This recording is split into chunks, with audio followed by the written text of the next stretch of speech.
स्वागत आहे विद्यार्थी मित्रांनो. आजच्या या नवीन व्हिडिओमध्ये मी प्राध्यापक विठ्ठल काळे तुमचं स्वागत करतो. As you know that we have finished 4 lessons from the first section of our 12th English syllabus, and in the present video we have to see the 6 numbers lesson into the wild. आपण यापूर्वी 4 pros upload केलेले आहेत आणि आज आपण शेवटचा pros बघणार आहोत. 5वा आणि 7वा प्रोज हा कोविड-19च्या पार्श्वभूमीवर विद्यापीठाने आपलं बोर्डने रिड्यूस केलेला आहे, त्याच्यामुळे हा आपला शेवटचा पार्ट आहे. मी अगदी कमी वेळेत तुम्हाला सांगण्याचा प्रयत्न करतो, म्हणून विषयांतर न करता सरळ आपण विषयावर येऊ. The present lesson is titled as Into the Wild by किरण पुरंदरे. किरण पुरंदरे यांनी हा पाठ लिहिलेला आहे. किरण Purandare is a famous Indian wildlife writer. He is a lover, observer of nature and animals. किरण पुरंदरे हे वन्य प्राण्यांवर लिखाण करणारे, वन्य प्राण्यांवर संरक्षण करण्यासाठी संशोधन करणारे आणि जंगल वाचवण्यासाठी प्रयत्न करणारे लेखक म्हणून परिचित आहेत. The important thing about him is that he spent 400 days in jungle, and after spending 400 days he had written a well-known book called सखा नागझिरा. सखा नागझिरा नावाचं पुस्तक त्यांनी जंगलामध्ये 400 दिवस राहिल्यानंतर लिहिलं, and this book has won the prize.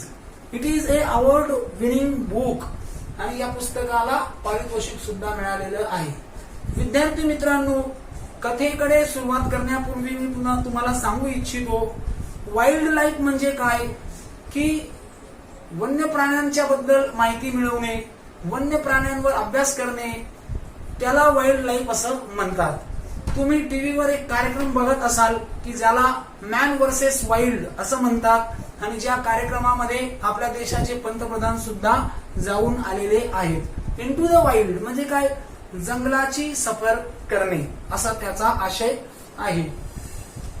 दुसरी महत्वाची गोष्ट अशी आहे, या कथेच्या दुसऱ्या भागात तुमच्या लक्षात येईलच, मी तेव्हा सांगेल तुम्हाला वाईल्ड लाईफ मध्ये फोटोग्राफीचं करिअर करताना काय असतं ते मी सेकंड पार्ट मध्ये सांगेल.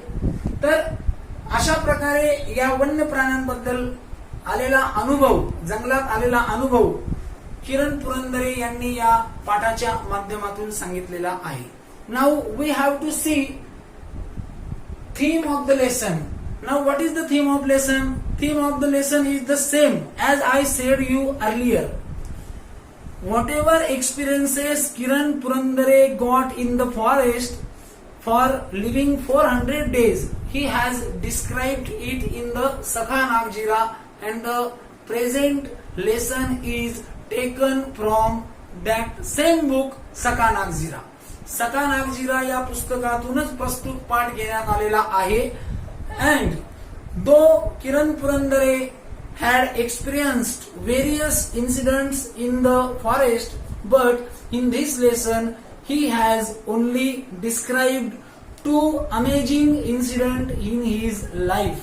Now we have to see what are those 2 incidents. So the first part of the lesson is Lost in the Jungle. Lost in the Jungle.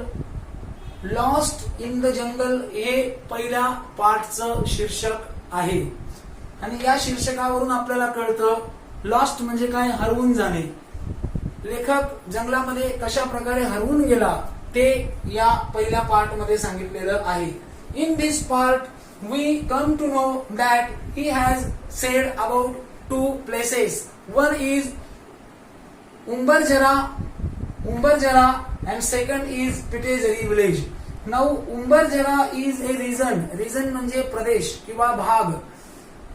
Umbarjara is a region in Gondia and Bandara आणि गोंदिया जिल्ह्यांमध्ये असलेला हा एक जंगलाचा भाग आहे किंवा प्रदेश आहे, आणि त्या प्रदेशानजीकच पिटेझरी नावाचं एक स्मॉल गाव आहे आणि या गावाच्या पुढे गेलं की जंगलाला आरंभ होतो आणि या जंगलामध्ये लेखक 7 दिवस राहिल्यानंतर त्यांना काय अनुभव आला ते त्यांनी सांगितलेलं आहे.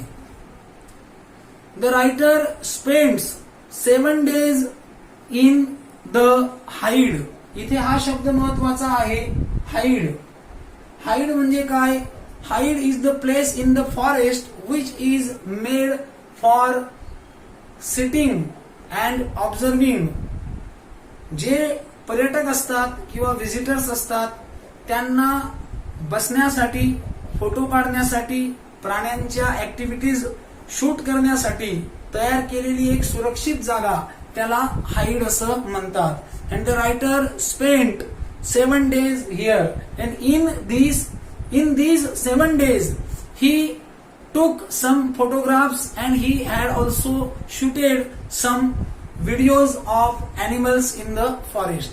आणि हे 7 दिवस लेखक तिथे काही प्राण्यांचे फोटो काढतात, काही प्राण्यांची शूटिंग करतात आणि मग ते 7वा दिवस झाल्यानंतर संध्याकाळच्या वेळेला गावाकडे म्हणजे या पिटेझरी विलेज कडे येण्यासाठी निघतात. In the Midway he encounters with the person called Raju. Raju often comes in the forest for collecting some लाकडं वगैरे गोळा करण्यासाठी राजू नावाचा व्यक्ती नेहमी त्या जंगलामध्ये येत असतो. त्याची आणि लेखकाची भेट होते. And Raju praises fearless nature of the writer. Raju praises the curiosity of the writer for making discovery in the wild life.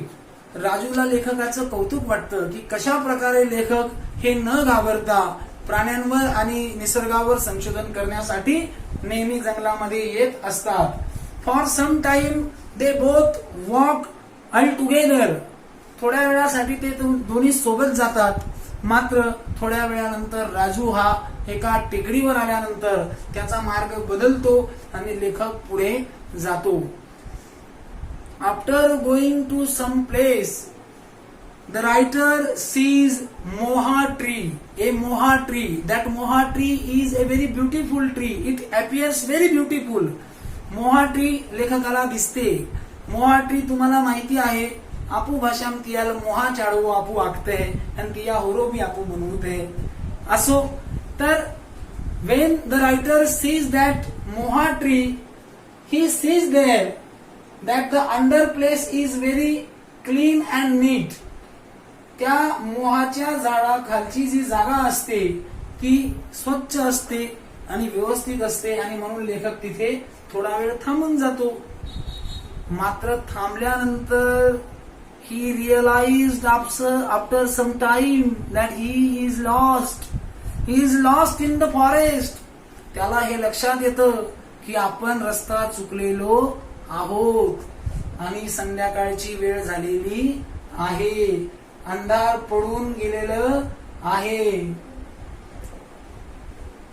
Now fear enters in his mind because he is alone, he is afraid.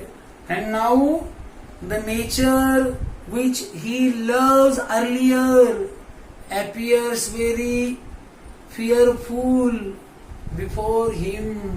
ज्या निसर्गावर त्याने प्रेम केलं, जो निसर्ग त्याला अतिशय सुंदर असा यापूर्वी दिसत होता, तो निसर्ग आता त्याला घाबरवू लागला. साहजिक आहे, तुमच्या माझ्यासारखा व्यक्ती जरी गावात शेतात जातो त्याला दिवसा बरं वाटतं, मात्र रात्र झाली की तो देवांचे नाव घेतो. साहजिक माणसाच्या मनात भीती वाटते आणि त्यांना सुद्धा ती भीती वाटली, कारण ते साधं सुद्धा जंगल नव्हतं. पुढे मग he decides to sit on the top of tree. लेखकाला वाटतं की आपण एखाद्या झाडावरती बसावं, but he certainly realises that it is not a good idea because it is not safe thing to do. ही सुद्धा सुरक्षित गोष्ट नाही आणि म्हणून तो तो विचार आपल्या मनातून काढून टाकतो. But at the next moment he sensed the presence of bear and leopard. He sensed the presence of bear and leopard. लेखकाला त्या जागेच्या अवतीभवती अस्वल आणि बिबट्या असल्याचा भास होतो म्हणजे त्याला त्याची जाणीव होते. आणि पेज नंबर 56 वर लेखक म्हणतो, तुम्ही तुमच्या पुस्तकात नंतर बघा, my stomach was aching, my body was sweating, म्हणजे माझ्या पोटामध्ये गोळा येऊ लागला बिबट्याचं आणि अस्वलीचं अस्तित्व जाणवल्यावर. आणि सगळं शरीर, त्याचं सर्व अंग हे घामाने भरून गेलं आणि तो घाबरू लागला. But after some time he sees Pitezari village. पण थोड्या वेळाने त्यांना, लेखकांना ते गाव दिसू लागलं की जिथे त्यांना जायचं होतं. And he watches and he observe that there is a marriage ceremony being conducted in the village. त्या गावामध्ये लग्नाचा कार्यक्रम सुरू आहे. लेखक त्या गावामध्ये एंट्री करतो, त्याला आनंद होतो आणि त्याला बरं वाटतं की आपली सुटका झाली. त्याच्यानंतर त्या गावामध्ये एका घराच्या बाहेर, ज्याला आपण होम कोर्ट यार्ड म्हणतो, म्हणजे अंगणामध्ये खाटेवरती तो झोपतो, आकाशाकडे बघतो, त्याचा हा आलेला अनुभवाचं स्मरण करतो. No doubt that this is a very fearful experience of the writer, but at the same time he feels satisfied for having hope for the forest. जरी त्याला भीतीदायक अनुभव आला, पण लेखकाला एका गोष्टीचा मनस्वी आनंद होतो की आपल्या देशामध्ये, आपल्या राज्यामध्ये असे जंगल आहेत की ज्या जंगलामध्ये व्यक्ती हरवून जाऊ शकतो. म्हणजे इतक्या प्रगल्भ प्रमाणामध्ये, इतक्या मोठ्या प्रमाणामध्ये आपल्याकडे विस्तृत जंगल आहे याचा आनंद लेखकाला होतो आणि लेखक झोपी जातो. या ठिकाणी सांगायचं तात्पर्य असं आहे की जरी त्याला अनुभव वाईट आला, पण त्याला याचा आनंद आहे. याच्यावरूनच त्याचं निसर्गावर किती प्रेम आहे, निसर्ग कसा अबाधित राहिला पाहिजे, निसर्गाची कशी काळजी घेतली गेली पाहिजे हे त्याच्यावरनं कळतं. And therefore he is often credited as A true lover of wild life. आणि या ठिकाणी आपला पहिला पार्ट संपतो. दुसऱ्या पार्टला आपण लगेच सुरुवात करत आहोत. दुसऱ्या पार्टमध्ये सुद्धा अनुभव विशद करण्यात आलेला आहे. मात्र या पार्टचं जे शीर्षक आहे, त्याचं शीर्षक आहे tracking the panther. Tracking the panther हे याचं शीर्षक आहे. आता पॅन्थर म्हणजे तुम्हाला माहितीच आहे. तर या सेकंड पार्ट मध्ये शाज जंग नावाच्या एका वाईल्ड लाईफ फोटोग्राफर बद्दल सांगण्यात आलेलं आहे. वाईल्ड लाईफ फोटोग्राफर जे मी तुम्हाला सांगितलं होतं मित्रांनो की मी दुसऱ्या पार्ट मध्ये सांगेल. काही वर्षांपूर्वी एक चित्रपट येऊन गेला की ज्याचं नाव होतं 3 इडियट्स. आणि त्या 3 इडियट्स मध्ये एक नायक होता ज्याचं नाव आहे आर माधवन, की ज्याला वाईल्ड फोटोग्राफर बनण्याची ज्याची महत्वाकांक्षा असते. वाईल्ड फोटोग्राफर बनण्याचे त्याचं स्वप्न असतं. हा शाज जंग हा अशाच प्रकारचा व्यक्ती आहे. तो चित्रपटामध्ये होता काल्पनिक, पण हा वस्तुस्थितीमध्ये आहे. तर या पार्ट मध्ये शाज जंग याच्याबद्दल सांगण्यात आलेलं आहे. तर या पार्ट मध्ये वाईल्ड it is about turning point of Shaz Jung. Shaz जंगच्या जीवनामध्ये कसा बदल झाला हे या सेकंड पार्ट मध्ये सांगितलेलं आहे. आणि हे जे नाव आहे Nagarhole is a traditional name but it is officially known as Rajiv Gandhi national park. त्याचं नाव नगर हॉल आहे, पण त्याचं कार्यालयीन नाव राजीव गांधी नॅशनल पार्क असं आहे. या राजीव गांधी नॅशनल पार्क मध्ये हा शाज जंग नावाचा वाईल्ड फोटोग्राफर राहत असतो. आणि लेखक असं म्हणतो, when he was not there then he is perhaps shooting in Africa. जेव्हा तो इथे नसतो तेव्हा तो आफ्रिकेच्या जंगलांमध्ये जाऊन शूटिंग आणि फोटोग्राफी करतो. त्याच्या जीवनामध्ये कसा बदल झाला हे या सेकंड पार्ट मध्ये सांगितलेलं आहे. ही रिकॉल्स इन्सिडेंट्स ऑफ लेपर्ड. त्याच्या जीवनामध्ये जंगलामध्ये फिरत असताना एका बिबट्याकडे बघितल्यानंतर त्याचा कसा बदल झाला हे सांगण्याचं कार्य किंवा हे विशद लेखकाने इथे केलेलं आहे. Once upon a time Shah Jang used to visit in the forest and certainly he stops near the rock and he sees an old leopard sitting on the rock. एक म्हातारा झालेला बिबट्या एका टेकडीवरती बसलेला या शाज जंगने बघितला आणि बघितल्यानंतर ती संध्याकाळचीच वेळ होती. बघितल्यानंतर ही noticed that the leopard has lost his prime. Lost his prime म्हणजे काय की तो वयस्कर झाला होता. ज्याप्रमाणे माणसाचं वय झाल्यानंतर त्याच्या चेहऱ्यावर सुरकुत्या पडतात, त्याचा ग्लो कमी होतो, तशा प्रकारे तो बिबट्या सुद्धा झालेला होता. त्याचे डोळे खोल गेलेले होते, त्याची दयनीय अवस्था झालेली होती. विद्यार्थी मित्रांनो, आपल्याकडे वेळ नाही, नाहीतर तुम्हाला सांगितलं असतं. प्राणी असो किंवा मनुष्य असो, जीवनात वार्धक्य आल्यानंतर व्यक्तीला तितकीशी किंमत राहत नाही की जितकी त्याला तारुण्यात असते. म्हणून तारुण्यामध्ये व्यक्तीने चांगले सत्कर्म केले पाहिजे किंवा तारुण्यामध्येच आपण या जीवनाचं महत्व जाणून सत्कर्म केलं पाहिजे. असो, आपल्याकडे वेळ नाही, तर त्या लेपर्डची सुद्धा दयनीय अवस्था झालेली असते आणि जंगलामध्ये इतर प्राण्यांवर त्याचा वचक राहिलेला नसतो.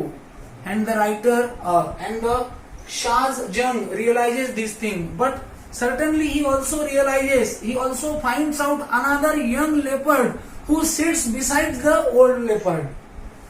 त्या वयस्कर बिबट्याच्या बाजूलाच एक तरुण बिबट्या बसलेला असतो आणि तो तरुण बिबट्या अगदी रुबाबात बसलेला असतो. ते बघितल्यानंतर हा फोटोग्राफर तिथून निघून जातो आणि निघून गेल्यानंतर he comes in the next morning at the same place.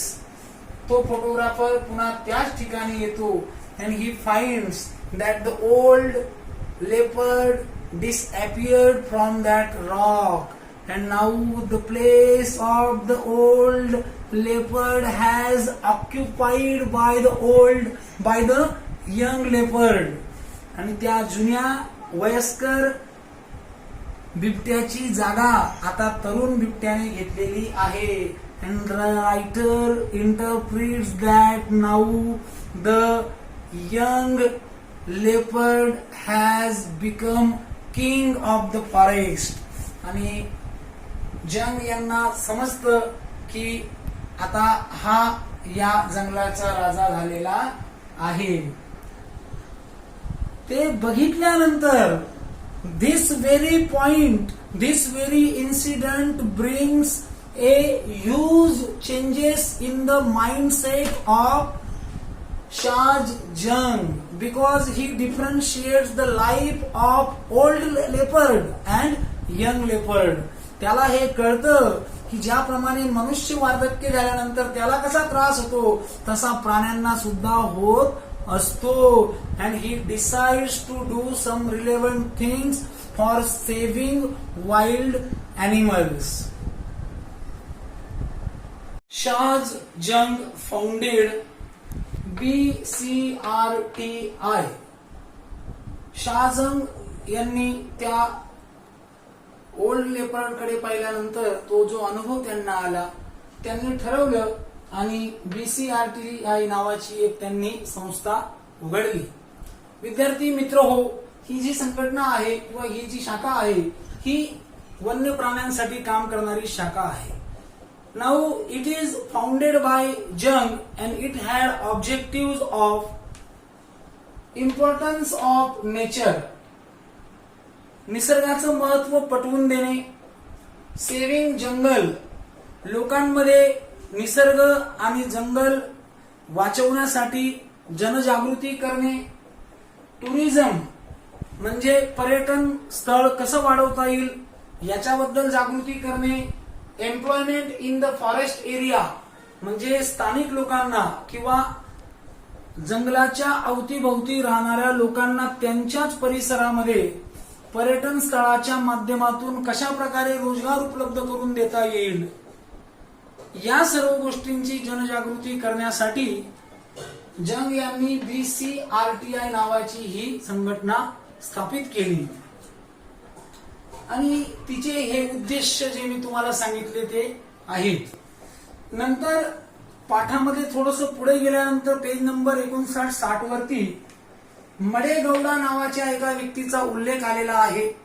आता हे सदग्रहस्थ जे आहेत, he is known as a naturalist in the association BCRTI, but initially he hates wild animals. हे जे मडेगौडा आहे हे आता निसर्गवादी आहे, but before that he was a hater of wild animals. ते पूर्वी या वन्य प्राण्यांबद्दल त्यांना फार राग यायचा, because the wild animals used to come in the farms of the farmers and they kills livestock of the farmers. Livestock म्हणजे पशुधन, पशुधन म्हणजे शेतकऱ्यांकडे जे मेंढ्या, शेळ्या, बकऱ्या वगैरे जे असतात त्यांना मारण्यासाठी, त्यांना खाण्यासाठी जंगलातले प्राणी यायचे आणि म्हणून या व्यक्तींना सुरुवातीला हे प्राणी आवडायचे नाही. But when Madegowda had been given an opportunity by Shah Jung to work in BCRTI, his attitude about wild animals changed. जेव्हा शाह जंग यांनी या व्यक्तींना BCRTI मध्ये काम करण्याची संधी दिली तेव्हा या व्यक्तींच्या दृष्टिकोनामध्ये बदल झाला. आणि who plays important role in changing his attitude then? That is Black Panther. Black Panther is म्हणजे चिता, ज्याला आपण चित्ता म्हणतो. पुस्तकामध्ये त्याला साया म्हटलेला आहे. साया म्हटलेला आहे म्हणजे साया means black panther and black panther means चिता. ब्लॅक पॅन्थरला बघितल्यानंतर यांच्या जीवनामध्ये चेंज होतो. He learns positivity and patience, संयम आणि सकारात्मकता जीवनात कशी असावी हे या व्यक्तीने त्यांच्याकडनं, त्या ब्लॅक पॅन्थरकडनं शिकलं. आणि दुसरी महत्वाची गोष्ट, हे बदल त्यांच्या जीवनात झाल्यानंतर he realises that how importance the nature is, निसर्ग कसा महत्वाचा आहे. And how animals are also important because they are also created by almighty God. त्यांना सुद्धा परमेश्वराने निर्मित केलेलं आहे आणि त्यांचं सुद्धा या पृथ्वी तलावर असणं तितकंच महत्वाचं आहे याची त्यांना जाणीव झाली. And after realising this fact he begins his work for them and spread positivity among the people who live near by the forest areas. ह्या व्यक्तींना जेव्हा संधी मिळाली, जेव्हा त्यांना याची जाणीव झाली की निसर्ग वाचला पाहिजे, प्राणी वाचले पाहिजे, त्यांनी या BCRTIच्या माध्यमातून गावोगावी म्हणजे निसर्गाच्या सानिध्यात वसलेल्या गावांमध्ये, जंगलाच्या सानिध्यात वसलेल्या गावांमध्ये जाऊन तिथल्या लोकांमध्ये निसर्गाबद्दल जनजागृती केली. प्राण्यांना वाचवण्यासाठी जनजागृती करायला त्यांनी सुरुवात केली. आणि ती सुरुवात केल्यानंतर साहजिकच visitors come there in a large number. पर्यटक त्या ठिकाणी येऊ लागले.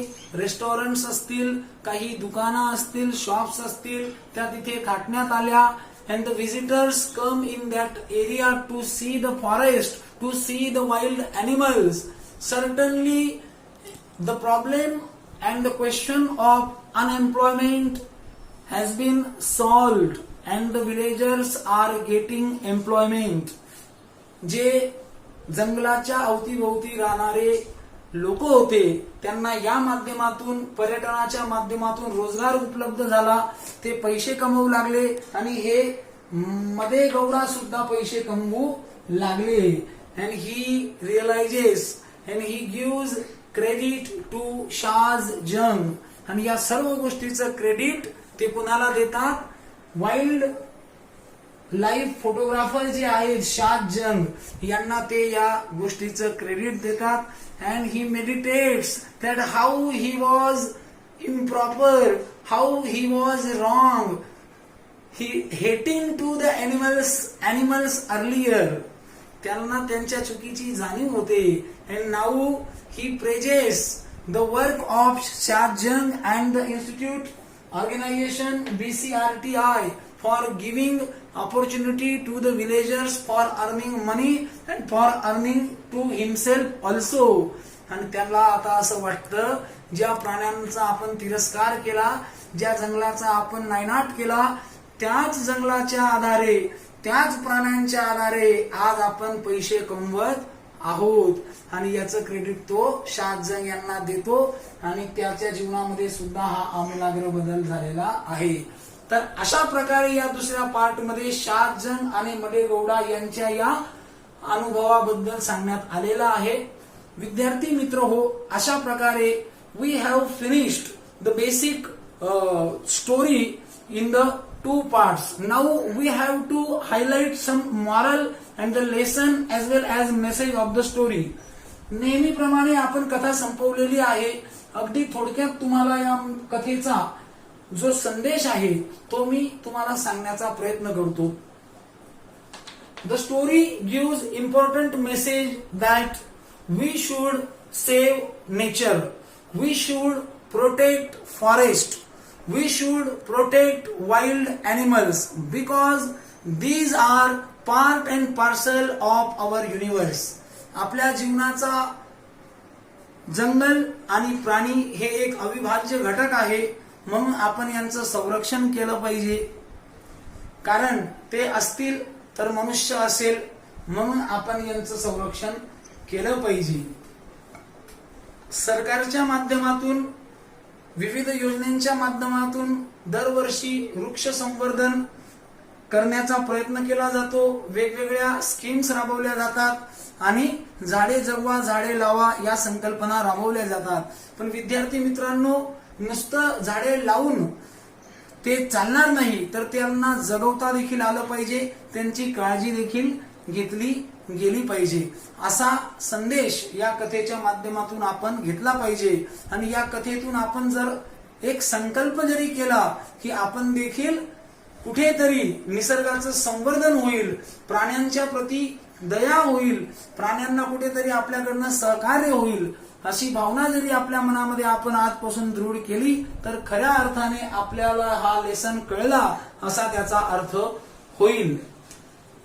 आणि आपल्या भाषेत सांगायचं ठरलं तर कवी किंवा हे wild lover, wild life lover, कवी, कथाकार, लेखक हे आज या गोष्टी सांगत आहेत. ही चांगलीच गोष्ट आहे, यात वाईट काही नाही. साहित्याच्या माध्यमातून ते सांगत आहे. पण विद्यार्थी मित्र हो, in our culture we are very rich culture. आपल्याकडे फार प्रगल्भ संस्कृती आहे. Especially we Maharashtrian are lucky enough for we have lot of great saints like saint Dnyaneshwar, saint Tukaram. आपण सांस्कृतिक दृष्ट्या फार भाग्यवान आहोत की आपण महाराष्ट्रात जन्माला आलो. कारण लेखक, कवी हे या माध्यमातून निसर्गाचं संवर्धन आता सांगत आहे. मात्र संत तुकाराम महाराजांनी फार पूर्वी हे सांगून ठेवलेलं आहे. ते एका अभंगात म्हणतात, वृक्षवल्ली आम्हा सोयरी वनचरे. प्राण्यांच्या प्रती प्रेम असावं. वृक्षवल्ली आम्हा सोयरी म्हणजे झाडं झुडपं हे आम्हा सोयरी आहे, याच्या प्रती आमचं प्रेम आहे. लोकांमध्ये झाडांप्रती वृक्षांप्रती प्रेम वाढावं, त्यांची भावना वाढावी, याची शिकवण आपल्या संतांनी अभंगातून यापूर्वीच देऊन ठेवलेली आहे.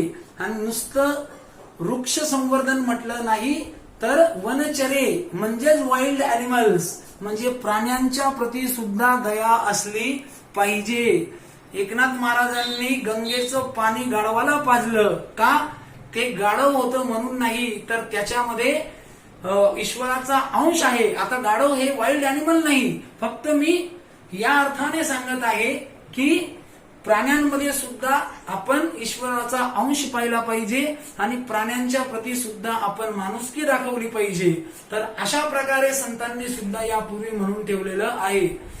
नामदेव महाराजांनी तर कुत्र्याच्या मागे धावून पोळीला तूप लावून कुत्र्याला खाऊ घातलेलं आहे. एकनाथ महाराजांनी गाढवाला पाणी पाजलेलं आहे. सांगायचं तात्पर्य हे आहे विद्यार्थी मित्रांनो की भूतदया, वनचरे, वृक्ष या सर्व गोष्टी आपण जोपासल्या पाहिजे, because they R part and parcel of our life. आणि म्हणून या पाठाच्या माध्यमातून असो किंवा संतांच्या अभंगवाणीच्या माध्यमातून असो, वृक्षांचं संवर्धन करणं, जंगलामध्ये राहणाऱ्या वन्यजीवांचं संरक्षण करणं, त्या जंगलामधील प्राण्यांच्या प्रती असलेली हीन भावना आणि क्रूर भावना दूर करणं, त्यांच्या शिकारीवर बंदी आणणं, या गोष्टींची समाजामध्ये जनजागृती करणं काळाची गरज आहे. हा संदेश या पाठाच्या माध्यमातून आपल्याला घेता येईल. In this way we have finished this lesson here and we have also finished our first section, that is prose section. The question answers material will be sent on your WhatsApp number. प्रश्न उत्तरांचा जो भाग आहे तो मी तुम्हाला पीडीएफच्या स्वरूपात तुमच्या WhatsApp ग्रुपवर देईल. आजच्या या व्हिडिओमध्ये इथेच थांबतो. तुमची सर्वांची रजा घेतो. घरीच राहा, सुरक्षित राहा, फिजिकल डिस्टन्सिंगचं पालन करा, कोरोना व्हायरस बद्दल सुद्धा जनजागृती करा, लोकांमधील गैरसमज दूर करा आणि ऑनलाईन शिक्षणाला प्रोत्साहन द्या. 12वीची परीक्षा होणारच आहे. सर्वांनी घरी बसून अभ्यास करा. युनिट टेस्टचं टाइम टेबल येऊन गेलेलं आहे, त्याच्यामुळे व्हिडिओ वारंवार बघा. कारण याच्यात ज्या बारीक बारीक गोष्टी मी तुम्हाला सांगतो त्याच्यावरतीच ऑब्जेक्टिव्ह क्वेश्चन्स किंवा ब्रीफ आन्सर्स क्वेश्चन्स विचारले जातील आणि ते तुम्हाला ऑनलाईन पद्धतीने सोडवायचे आहे. धन्यवाद.